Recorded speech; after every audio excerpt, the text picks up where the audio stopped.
చివరికి ఏ స్థాయిలో ఉంది అని అంటే కేజీ అరటి ₹10 అంట. కేజీ అరటి పన్ను ₹10. ఇంకా రైతులు ఎలా బతుకుతారని అడుగుతా ఉన్నా.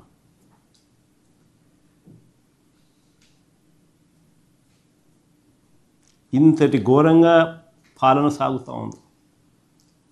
అదే ఒకసారి గతంలో మా ప్రభుత్వ హయాంలో ఒకసారి పాలనను గుర్తు తెచ్చుకుంటే ఇలాంటి పరిస్థితులు ఇలాంటి సందర్భాలలో వైఎస్ఆర్సీపీ ప్రభుత్వ హయాంలో గతంలో అప్పట్లో అరటి చీనీ రైతుల కోసం ఏకంగా ప్రత్యేక రైళ్లు నడిపాం.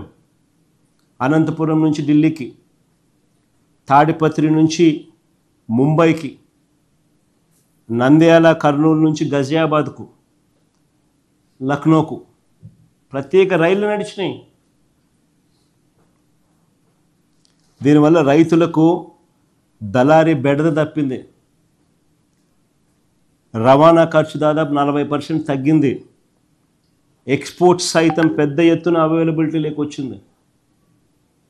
మా ప్రభుత్వం రాకమునుపు అరటి ఎక్స్పోర్ట్స్ 23,000 టన్స్ ఉంటే మా ప్రభుత్వం 23-24కి వచ్చేసరికి 3 లక్షల టన్నుల ఎక్స్పోర్ట్స్ అరటి. ఇది ఎక్కడ 23,000, ఎక్కడ 3 లక్షల టన్నులు. ఎక్స్పోర్ట్స్ సైతం పెద్ద ఎత్తున అవైలబిలిటీలోకి తీసుకొచ్చినాం. రైతులకు అదనంగా 20-40% రేట్లు పెరిగాయి.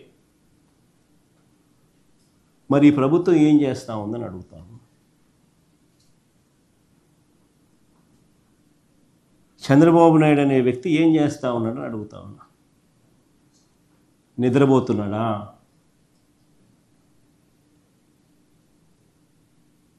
చంద్రబాబు నాయుడు గారిని గట్టిగా అడుగుతా ఉన్నా, నిన్ను ముఖ్యమంత్రిగా చేసింది ఎందుకు అని.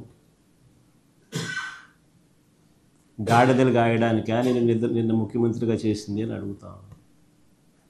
కాదు కదా, గాడిదలు కాయడానికి కాదు కదా,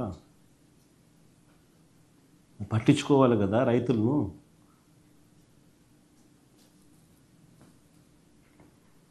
చివరికి ఏ స్థాయిలో నిజంగా చంద్రబాబు నాయుడు గారి ప్రభుత్వాన్ని చూస్తే బాధ ఎక్కడ అనిపిస్తుందంటే, పులివెందుల్లో 600 టన్నుల కోల్డ్ స్టోరేజ్ మా హయాంలో ప్రారంభోత్సవం చేసినాం. ఆ కోల్డ్ స్టోరేజ్ ఆపరేషన్లో లేదు, కరెంటు బిల్లులు ఖర్చు అవుతాయని. That is the flight of farmers. ఈరోజు ఆంధ్ర రాష్ట్రంలో రైతుల పరిస్థితి అంత దయనీయంగా ఉంది.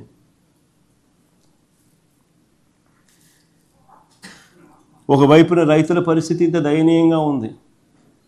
రైతులకు ఇచ్చిన హామీలు మోసంగా తేలుతూ ఉన్నాయి. ఇంతకుముందు లాస్ట్ ప్రెస్ కాన్ఫరెన్స్లో, ప్రెస్ మీట్లో నేను చంద్రబాబు నాయుడు రైతుల కోసం ఏం అన్న మాటలు ప్లే చేసి చూపించిన, ప్లే చేసి చూపించిన మీ అందరి సమక్షంలోనే జరిగింది. పిఎం కిసాన్ కాక అన్నదాత సుఖీ బాబా 20,000 ఇస్తానన్న మాటలు ప్లే చేసి చూపించిన ఇక్కడ ఇదే టీవీలోనే. మళ్ళా ప్లే చేస్తే రిపీట్ అవుతుంది కాబట్టి ఐఎమ్ స్పేరింగ్ దట్ గెస్చర్. రైతులకు ఇచ్చిన ప్రతి మాట మోసంగానే తయారైపోయింది. రైతుల బ్రతుకులు అగమ్య గోచరంగా తయారయ్యాయి. రైతులకు హక్కుగా ఉండాల్సిన ఇన్సూరెన్స్, ఉచిత పంటల బీమా పథకాన్ని రద్దు చేసినారు. ఇన్పుట్ సబ్సిడీ సమయానికే సీజన్ ముగిసేలోగా ఇచ్చే ఇన్పుట్ సబ్సిడీ దొరకకుండా పోయింది. ఆర్బీకేలు నిర్వీర్యం అయిపోయినాయి. ఈ క్రాప్ వ్యవస్థ తెరమరుగైపోయింది.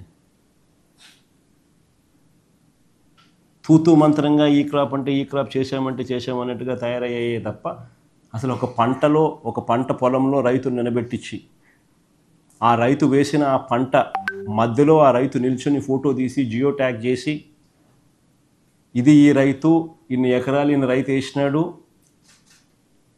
ఈ ఎకరాల్లో ఈ పంట ఈయన వేశాడు అనే దాన్ని ఆర్బీకేకు అనుసంధానం చేసి, దట్ ఈస్ కాల్డ్ ఈ క్రాప్.